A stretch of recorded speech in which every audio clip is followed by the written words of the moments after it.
Kia ora and welcome. My name's Tim. Today we're going to go through some espresso extraction, some milk texturing, and also some pouring skills so that you can get on your way to becoming a great barista. Welcome. First of all, we always want to have a nice clean water filter, making sure we get rid of any excess oils from the last shot. So always give it a wipe out, make sure it's nice and dry.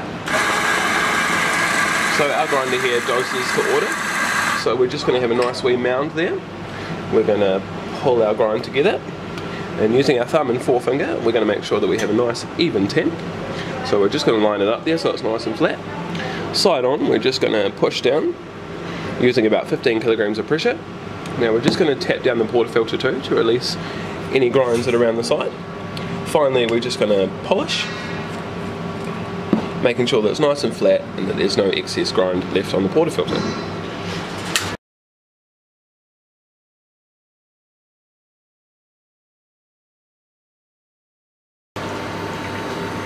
Now we always purge our group head first, making sure that the water comes to a nice temperature, and also that serves to release any excess grind that's on the shower head. Cool. So always load and turn your shot on straight away. Now we're just going to watch this shot, see how it comes out. So we're looking for it to drip for the first 5 to 10 seconds, as it's doing so now.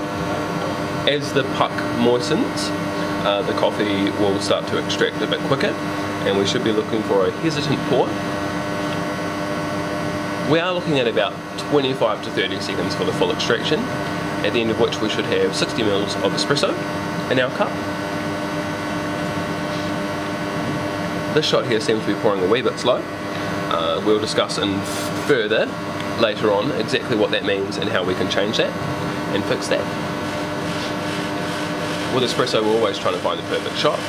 Sometimes the coffee will over extract when it pours too slow, as it is now. Sometimes it'll be under extracted, which means it'll pour too quickly. However, we can always fix an over extracted shot by cutting it a wee bit early.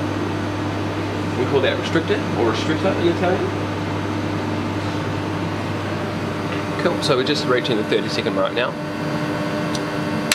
So we're going to stop our shot, pull it out, and just take a wee look.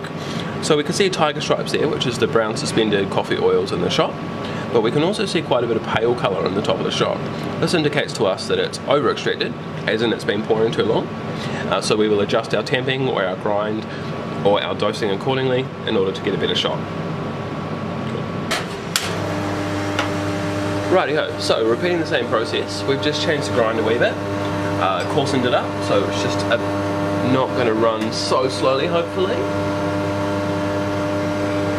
So if we compare this shot to the last shot, the drips are pouring quite a wee bit quicker, and with the coffee that we're using, which is the Fare Gusto blend, after about 10 to 15 seconds the coffee should pull together into one stream.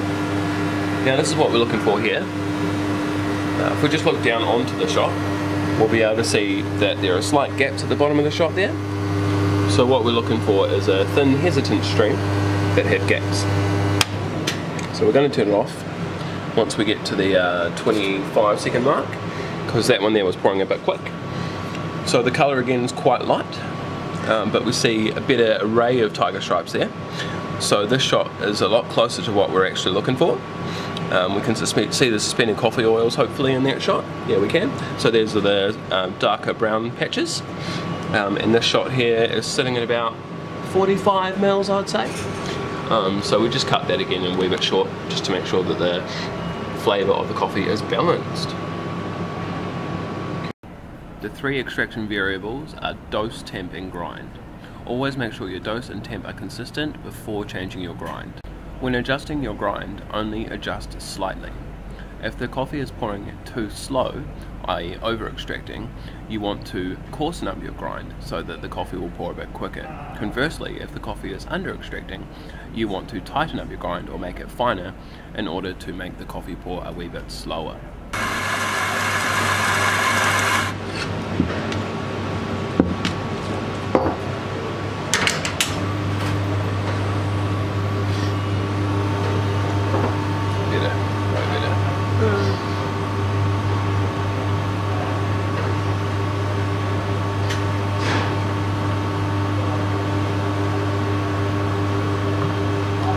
drip. Let's get it.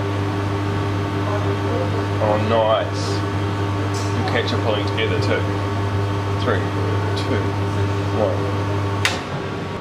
1. Right, so once we've figured out our shots, the next part is steaming milk.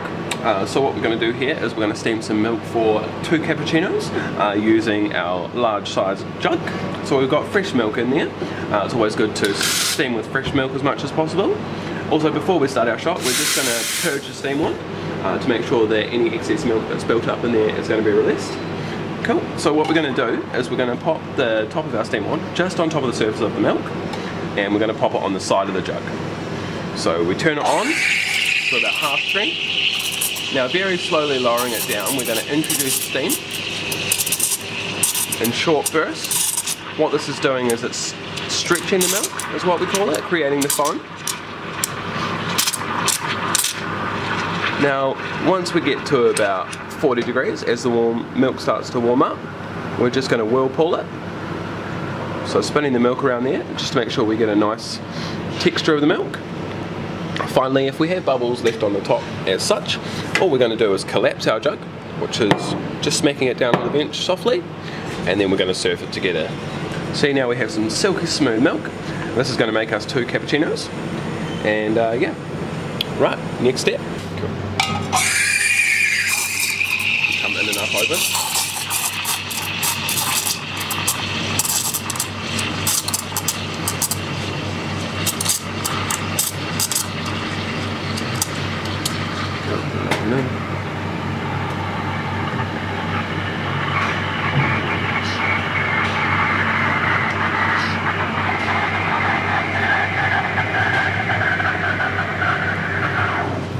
Cool.